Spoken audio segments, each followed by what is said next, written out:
Hello, everyone, and welcome to the HR Verdicts Podcast. My name is Renee Trotman, and I am your virtual HR advisor and counsel.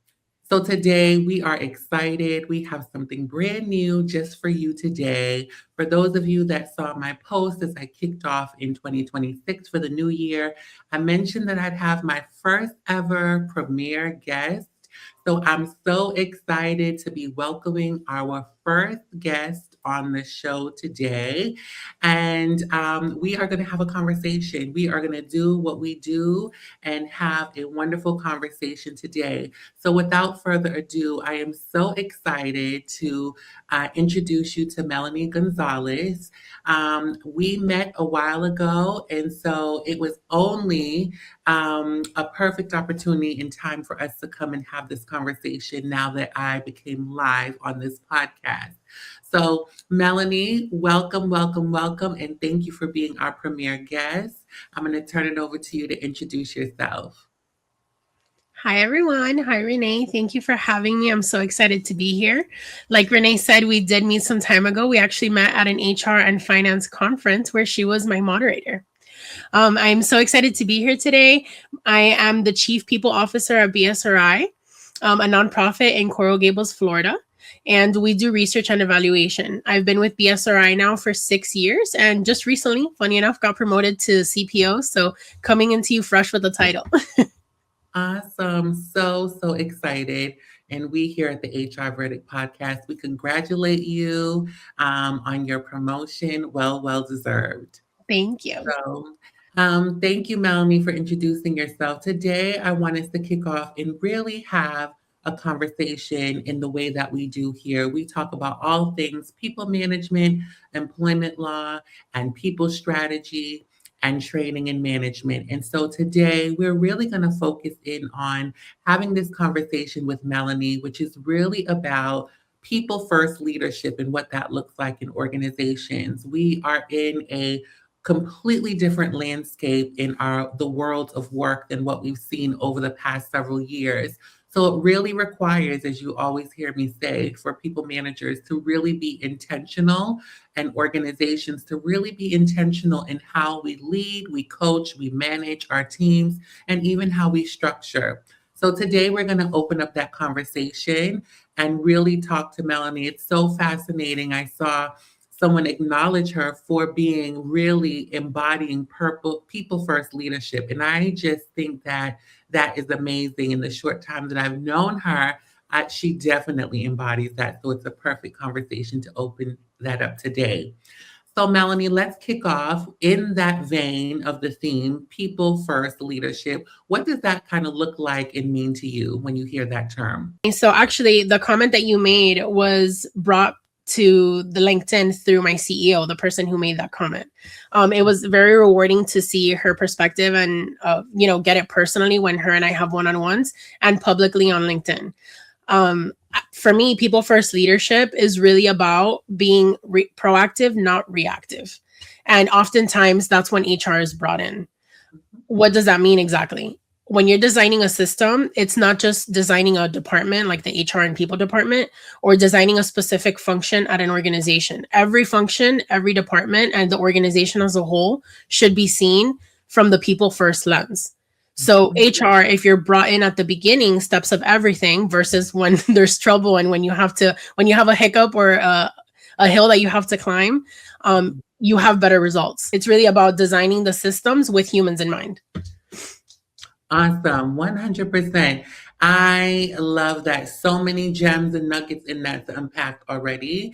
But Melanie, when you talk about designing a system with that people first approach, we hear the term HR and people ops and this kind of evolution of what HR looks like. It definitely is about, in my opinion, and to tap to what you say, really being about having a strategic HR partner seated at the table as part of the strategy of the overarching organization. When we think about strategy for an organization, we have the finance, we have the culture, we have the sales, all these different things. And sometimes people's strategy can get lost in the mix and not really have its own segment. So I think you really talking about the fact that creating that from the beginning so that we can be proactive versus reactive is so critical and key.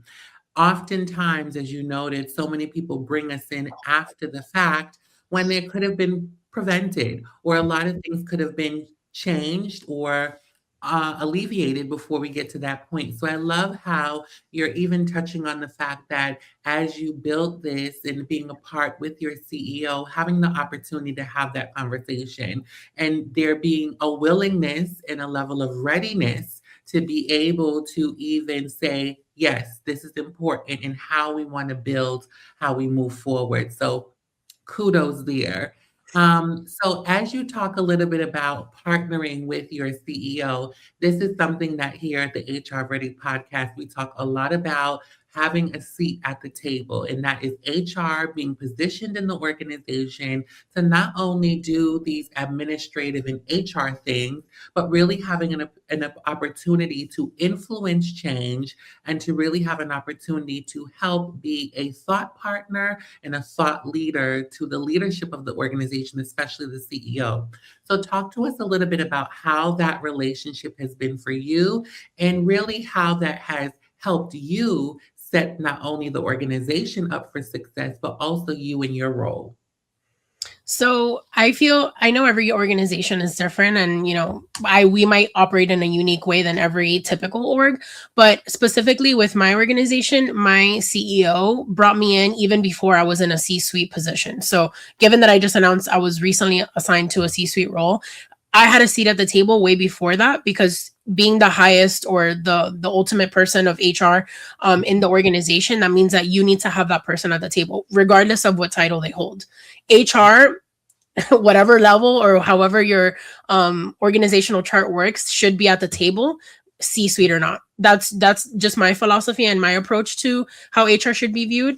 And I know that sometimes organizations, like I said, don't operate that way, but I think that's an important way to move towards, because HR is going to be the voice of your people. Yeah, you need to see them kind of as the bridge between your team and the executive leadership team. So I am part of the executive leadership team, since I was holding a director and a manager position.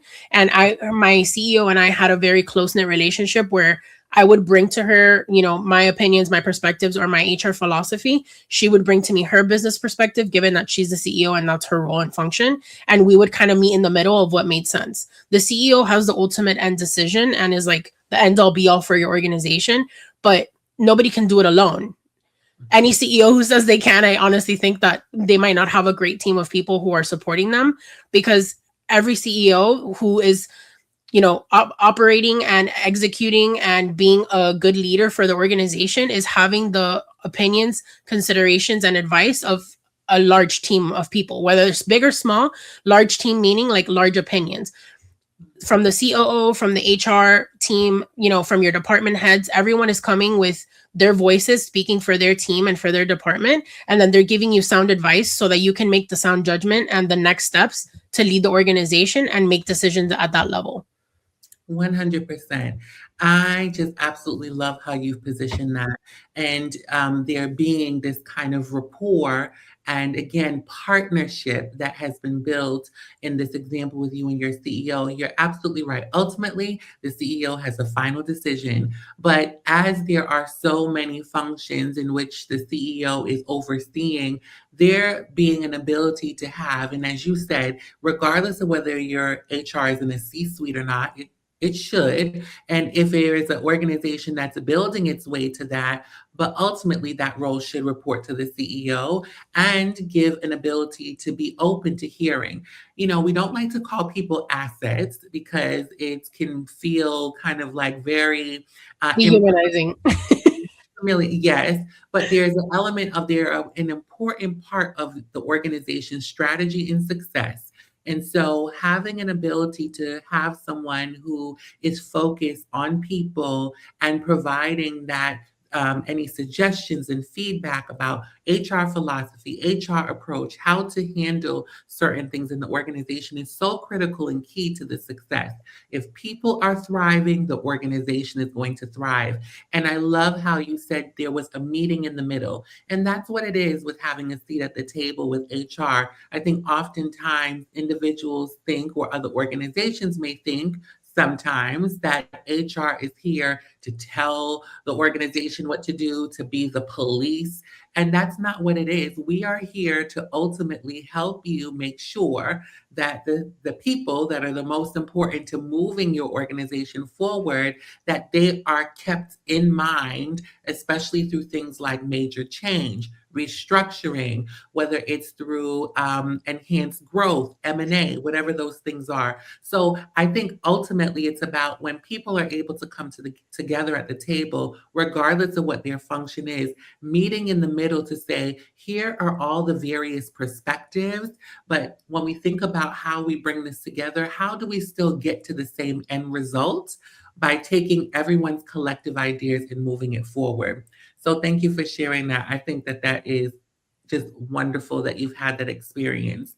So when you think about having this seat at the table and having had this seat at the table over time and really having this positioning, how has it really shaped your ability to make an impact in your organization? I think it's huge. It's very important. When you're speaking on behalf of your team, if you're not being heard or you're not being considered, or your opinions, of the entire organization or of your team that you're operating under aren't being listened to, then the team's not really being listened to. You're supposed to be the voice. You're supposed to be the advocate. So I think having that advantage or even having that experience has been super valuable and has made what the organization is today and how we've operated in the past. Honestly, it comes from a place of clarity, because clarity is a form of care. If I'm providing clear expectations, we're defining clear roles, we're having clear feedback loops, and there's clear communication at any point or through any hurdle in an organization, the team is being heard, the CEO has all the information in order to make a sound decision, and then there's synergy. I feel like the dynamic of the organization shifts or is hindered when not all the pieces to the puzzle are there. You don't have the complete picture. 100%. I mean, looking at it like a puzzle, there are so many intricate pieces that when one is left out, then you don't set yourself up for success. So having an ability to be a part of that overarching organizational puzzle and infrastructure is so critical and key because, as you said, it allows you to make impact, it allows you to create the change, and it allows you to really have very, as you've noted, clear expectations about where things are going, whether that be the HR strategy, the people strategy, the focus, the culture of how HR is administered and supported in the organization. They're so, so important. So thank you for sharing that, because I think that what is sometimes lost in this process is that helping organizations that may be structured differently to really understand how this is really their secret weapon. I think if people really understood, or organizations, leaders, CEOs, COOs, whoever is the highest operator of the organization, if they really have an ability to realize that you have, and I'll give them credit today, two secret weapons: your head of finance, and your head of HR. And if they are working collectively, and or if sometimes they're in one role, that can be your secret weapon. And what I mean by that is you have an ability to really have a pulse on the environment in a different way and be able to really move the organization through in a different way. So I really appreciate how you've structured that. So when we talked earlier about the ability with HR to really be proactive versus reactive, I think that is such an important element too. Oftentimes we see that potentially missed in the organization. So from your perspective, what changes when HR is involved early, whether that's in organizational decisions, the organizational structuring and makeup? How does that, what impact does that have?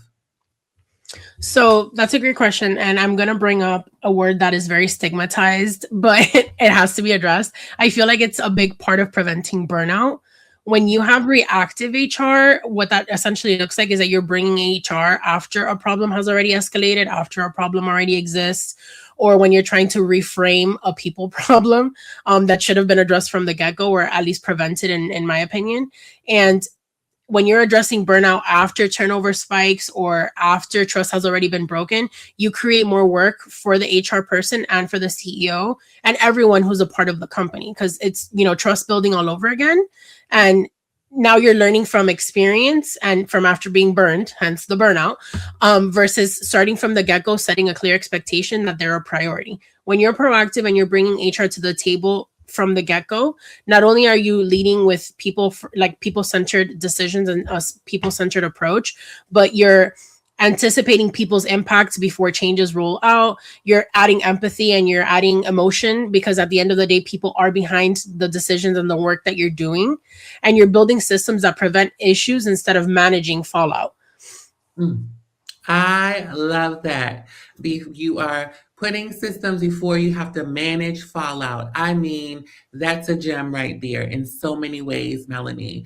I think that there's so much that people can take from this, and I often wonder, what is that just is it that people don't really understand really what people ops and HR is? Is it that they don't really, or they haven't seen the value of it? I'm not quite sure, but as we talk about that being the secret sauce, you talk burnout. Yes, that is a word that can be stigmatized, but it is so true. So many organizations are working on overtime and overdrive in not a positive way, because there are decisions or things, a break, whether that's a hairline fracture or a major break in how things are running, whether that's in processes, whether that's in culture, whether that's in the leadership and employee dynamic, whatever that is.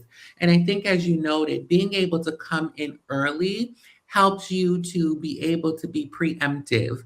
And in being preemptive, you're able to avoid a lot of what comes from not taking the time ahead of time. I always say, when there's major things happening, organizations should always think, how is this going to impact the people who are going to do the work? How is this going to impact the people who have to do the work that's going to help drive the business, help drive the sales, which helps drive the revenue, or whatever that is? And I think you said something else that's so important. When trust erodes, that's when you have a major issue. That's when the burnout occurs. That's when the employee engagement drops. That's where people become disengaged. That's when people begin, retention starts to spike. And so then what? That becomes a cost impact to the organization as well. So I think that hearing you talk about, really before the fallout occurs, and really making sure that instead of having to reframe and to build back trust before it erodes and even gets there, bringing HR in makes that impact. I absolutely love it. I think that that's so, so important.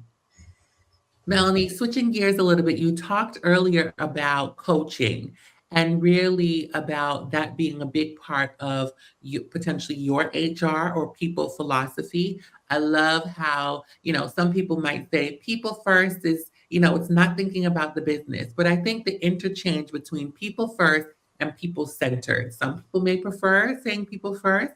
Some people may be able to say people centered.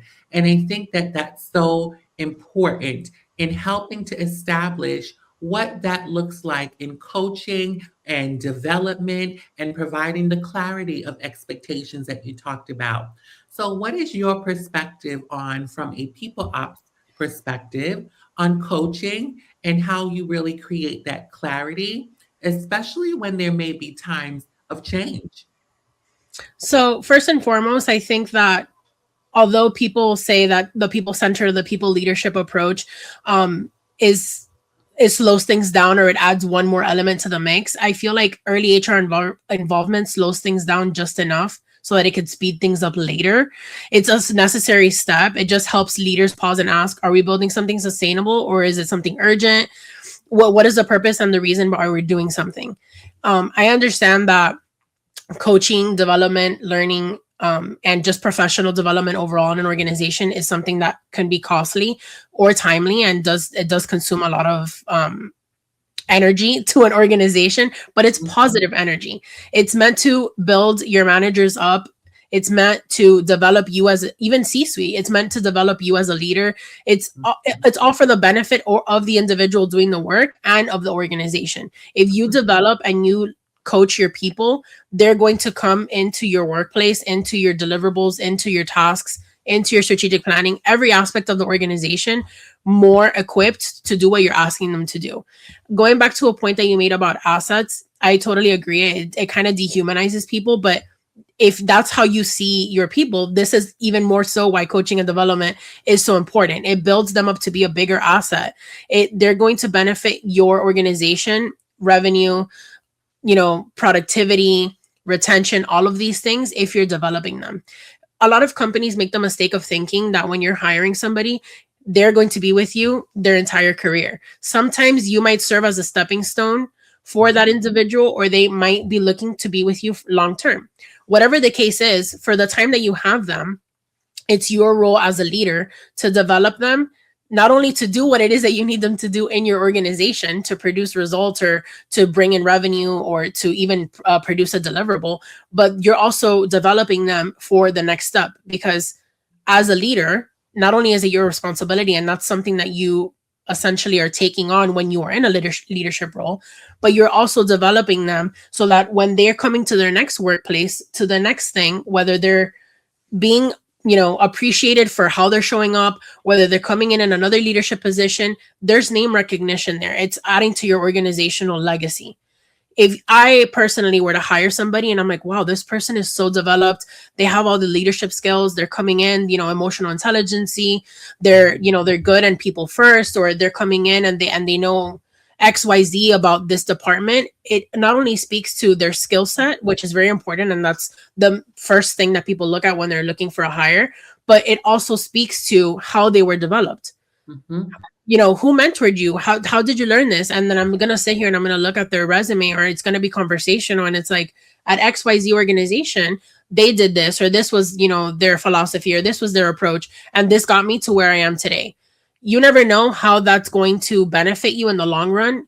Legacy, name recognition, bringing you business, or even just that person might even refer you another employee that's going to come to your organization later because of what an impact you had on them. If you're just looking at revenue and you're just looking at results, you're not looking at the person, and at the end of the day, that person is what's giving you all of those things. So you need to value them as an asset in your company, but as a person, most first and foremost. Oh my goodness. I mean, that in and of itself sums up people first and people centered leadership. I mean, again, so many gems and best practices and tips that can be taken from this, Melanie. I absolutely appreciate when you talk about people, and especially in today's world of work, people are not always staying as long at organizations for a variety of reasons. I think in a lot of ways, the pandemic has changed people's internal systems and what's important to them and what they're prioritizing. So we do have a duty and an obligation when someone comes to our organization to be able to coach, develop for the time that they're here. I mean, when you talk about the fact that, because I think people often forget this and organizations forget this, your employees are not just employees. When they go, how you treat people always remains in their mind. Their experience as an employee in your organization, which is a company externally to others, can really create a positive or negative external influence from when that person leaves. And I think that that is such a key factor that people don't think about. How you treat people in your organization, because they won't be there forever, especially not in this day and age. It just doesn't happen the same way. What are they going to say about your organization when they leave? You want that to be great testimonial, not because, yes, you want other employees, but what if they know people who are your customers or people that engage with you as vendors? We know that bad press and feedback sometimes travels faster than good. And so I love that you framed that way because it's another way for people to think about this. And again, it's another caveat and key to what I said earlier about having a strategic HR partner that's a thought partner and a thought leader is able to say, slow down for a minute. And what you said earlier was great. Sometimes it's just enough to slow you down to be able to make sure that you can make a long lasting impact. And I think that we often are with a short sighted view, the organization, and that's not to say, and I always tell organizations this, you may be a fast paced organization, you have to make quick decisions, things are changing rapidly. Even still, you can have an HR partner that's able to say, wait a minute, let's take 5 minutes and talk this through. I want to help you get to the same end result, but maybe we're going to go down Avenue B instead of Avenue A. And by doing this, it's going to protect your people, thinking about people centered, and it will also allow you to achieve your end result. I love it. I think it's fabulous. Thank you for sharing that perspective. Let's talk a little bit about now working with leaders and managers. So, whether that is people managers or leaders of the organization that may not be a people manager but have important leadership roles in the organization, this HR's part in that is really critical and key in so many ways, in being able to provide advice and counsel and the way to be able to support as things come up. So, talk to us a little bit about, in your experience and things that you have seen in your time in this profession, where do people managers and leaders need the most support today in general and or from HR specifically? So going backtracking a little bit to the point that you made about the workforce changing so much, I personally feel like part of that, and this is no shade to the Gen Z crowd, I'm a millennial, but I have a lot of respect for the Gen Z crowd because the trends, or at least the things that I've heard in podcasts, in conferences, and the spaces in which HR communities are talking, there's a lot of talk of the Gen Z crowd not putting up with it, and they're like, okay, if I'm not getting what I want, next. Thank you, next. True. And that's not a bad thing. I mean, on the employer side, or even on the elder generations, there's like, oh, where's the company loyalty? That doesn't exist anymore. You know, I personally think that in any decision, whether you're at the base level of an org chart, you're in the middle as a manager, you're in an executive leadership position, or you're in C-suite, what you have to think about when you're making a decision for yourself and for your team is, okay, if I was in this role, what would I want, or what would I need, and how would that impact me? Because oftentimes in any decision, we're thinking, again, broader when we're in leadership, of the organization as a whole or long-term impacts, maybe seeing big picture versus zoomed in view.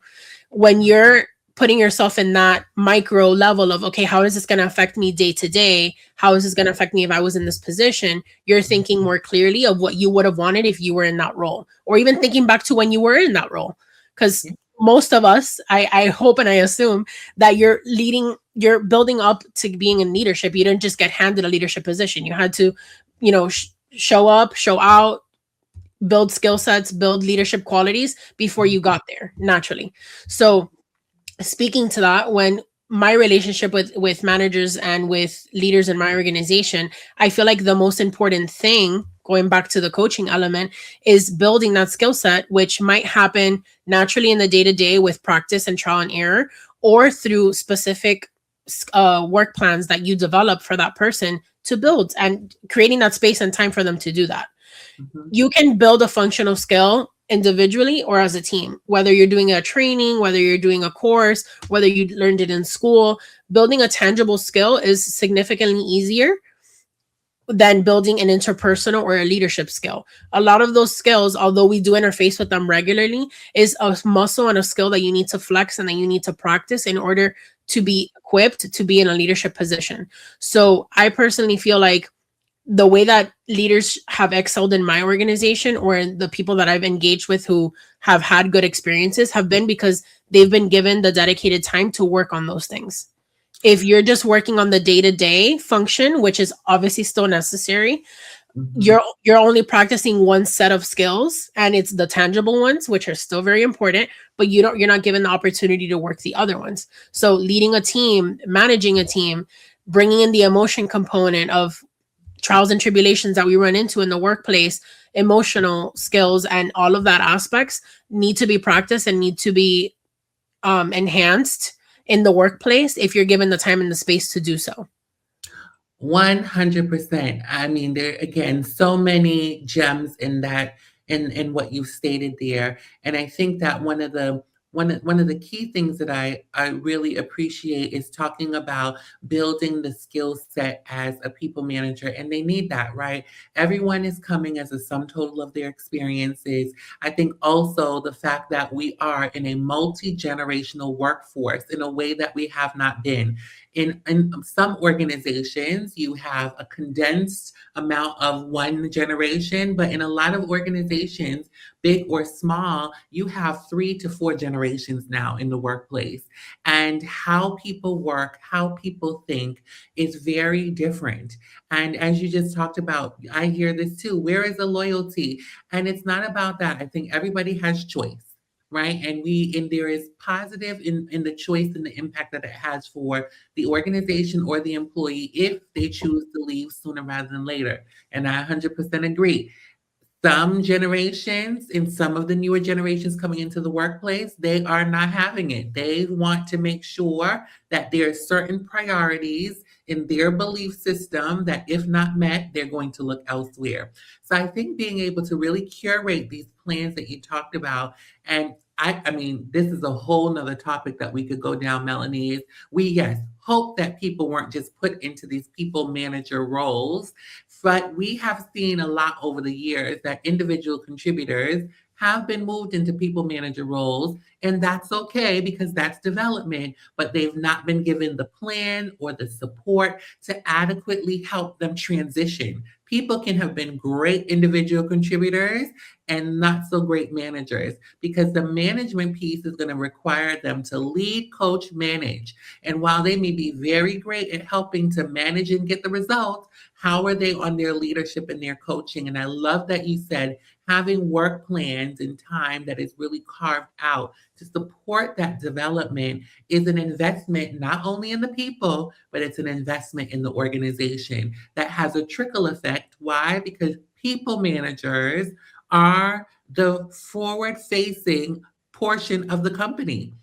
Not everyone is engaging with the CEO. Not everyone is engaging with C suite. Sometimes their only view of the company is the people manager. So, investment in that, again, as we talked about experience and the branding of the organization, these things are so key. So, thank you for sharing that, Melanie. Oh, we'll have to unpack that people manager transition another time. So, as we begin to kind of wind down and think about all that we've talked about today, we've talked about so many things. I want to highlight some of these gems as we wind down into some of our final questions. We've talked about people first leadership. We've talked about how we're preventative versus reactive and being proactive versus reactive, and really taking an ability to leverage having a seat at the table in a unique way to really position not only the function, but the organization and the people in a way that's really going to drive the organization forward.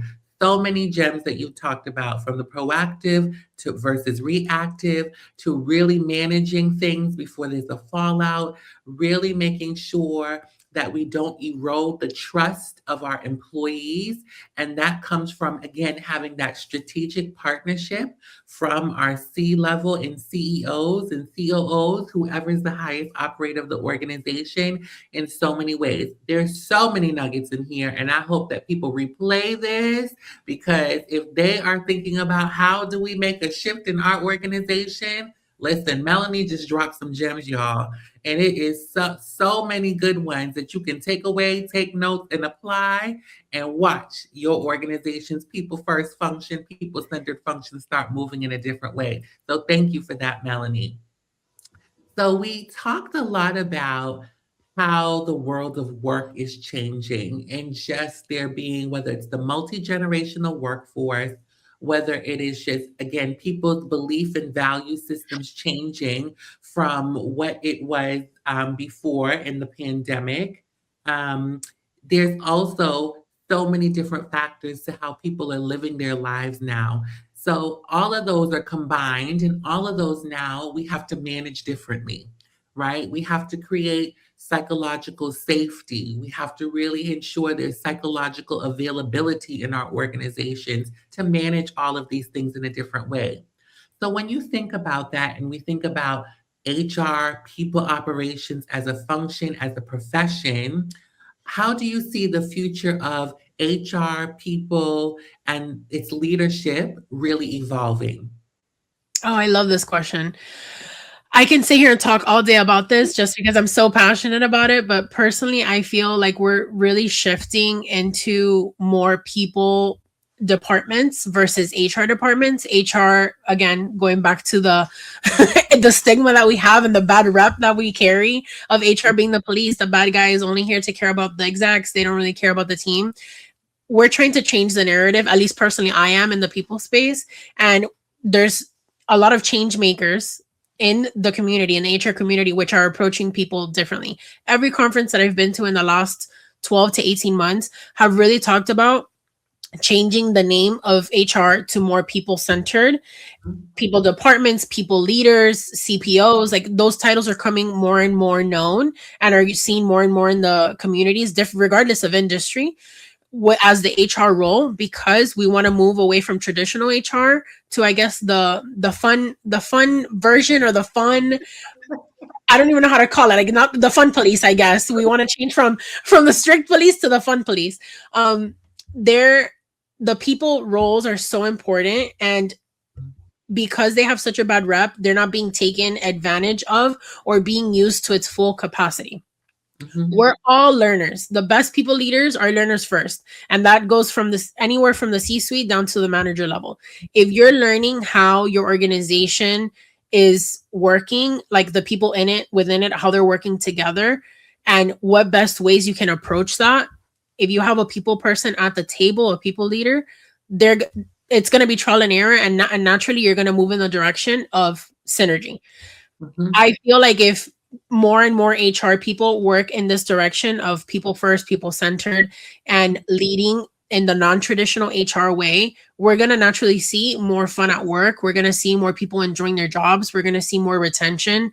We're going to see organizations having different policies that historically were probably frowned upon or only seen by the big Fortune 500 or the big companies that everyone desired to work at. It's going to become more of a norm, less of a, oh, I wish. And my fiance makes the funny comment sometimes because he works in a more traditional HR company that they run their HR a little bit more traditionally. Mhm. He calls sometimes our company Candyland, like the game. And it's no shade to us. He says it in a way of like, I wish I had that. And I hope that eventually all companies turn into Candylands and it just becomes a norm. We're playing Yeah. the game of life, or we're playing the game of Monopoly, and it's less Candyland and less unseen, because people leaders are going to change the narrative and are going to change the way companies function. I also feel like if C-suites are also making more changes, CEOs, COOs, CFOs are prioritizing people leaders more and are listening to them or putting them at the table, Mhm. this shift is naturally going to happen. Because let's be honest, CPOs can't do it alone. We can't make all this change happen if we're not given the time, the space, or the authority to do so. So Mhm. if there's synergy between leadership and different leadership roles, naturally this will happen and the future of HR will shift drastically. We're already seeing it, and it's obviously having a very positive impact for the organizations that are operating in this way. But there's still a lot of work to be done and a lot of workplaces that need to make that shift. But it can happen. I mean, we see it happen in my Candyland and in some other Candylands that I know. But it's very possible. It's very doable. I absolutely love that analogy, the Candyland. And I think that, it really is about striking a balance, Melanie. Some organizations may take the route that they want to be a little bit more traditional, but there's ways to weave in elements of Candyland in the organization. Why? Because people want work to look differently and feel differently. And again, I go back to I use the pandemic. That was a major shift. people's perspectives and their priorities shifted. I mean, look at even when we think about traditional things in the organization, a lot of organizations were not remote first or remote centered, remote work. And here we are in an environment where a lot more organizations have seen the value in that shift. So imagine if we looked at just alone changing the name from HR to people ops or people, whatever that is, people experience.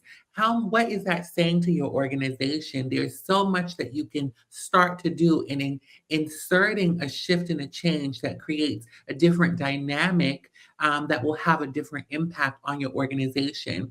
I think that so many times there is this, which it should be, prioritization on we got to get this done, we got to do this, we got to do this. And we're forgetting that the people that are helping you do this as the highest leaders of the organization, they're not machines. They're not machines. And we have to think about how does this impact people? Because ultimately money isn't enough, Melanie, anymore. It's important, but oftentimes you will now see studies show that people will actually take jobs with less money because it's either more like a candy land or has a better balance The in culture how is they different. get to show up and do their work, right?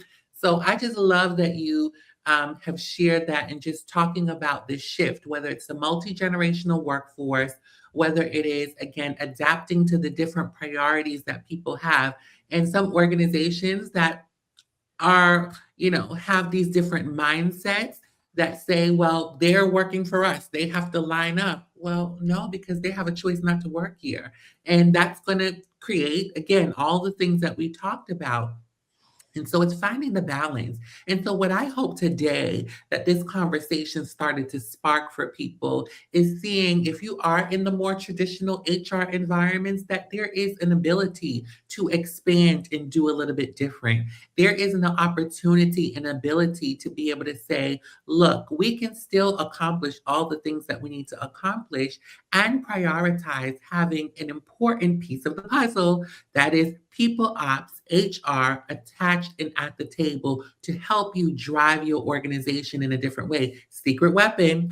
And so I hope this is really helping business owners, CEOs, the COOs, the people who are the highest operators of the organization to really start to say, if you're kind of lower on the scale here, that you are able to start to move your odometer and your scale up to another level of readiness that is going to allow you to really jumpstart your organization or move your organization in a different way.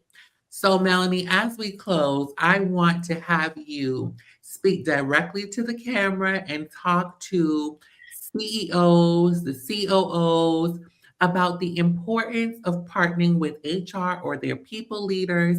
And if they don't have the highest HR person sitting at the table, what advice, what suggestions do you give to help them start to develop that relationship in a different way?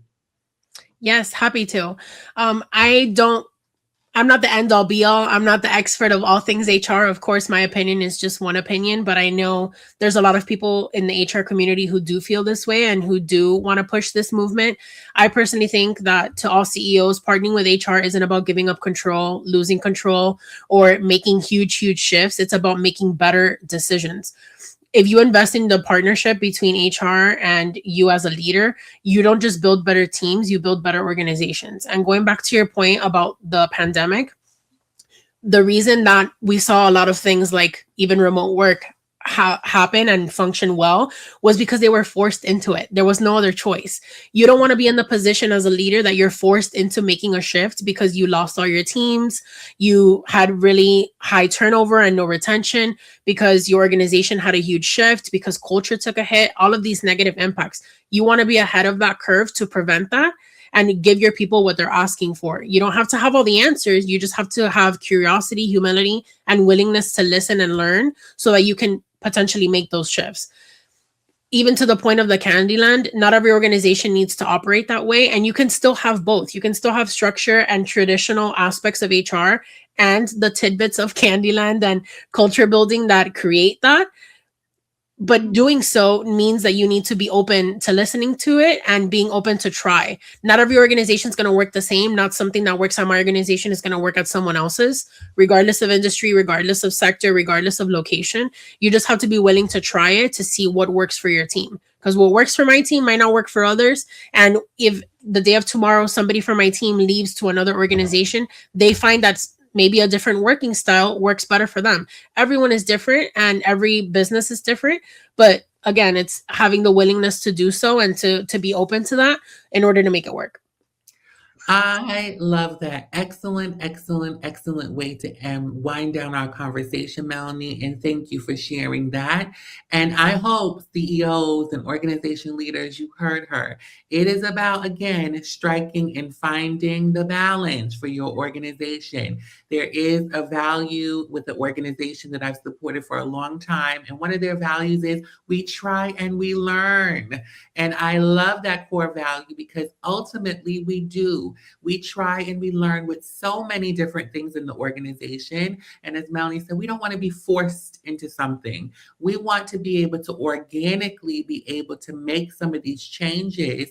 And one of those changes is making sure if your senior HR person is not having a seat at the table, and in my humble opinion, directly reporting to the CEO, you're already having a challenge. And so that may be something. There are so many nuggets in this episode today to be able to take and look back on and figure out what some of those things are that you may be able to apply. So that's my challenge to the viewers that watch this is that what are you taking back as a people leader? What are you taking back as a CEO or a CCO? And one thing that you can do differently to move your readiness scale to a place that allows you to have better impact around your people. Yes, you may not want to be people first, but people centered is an important aspect of how you are able to successfully move your business strategy forward. People strategy is a part of your business strategy. So, Melanie, I just want to say thank you so much for tuning in today with us and joining us as our premier guest, y'all.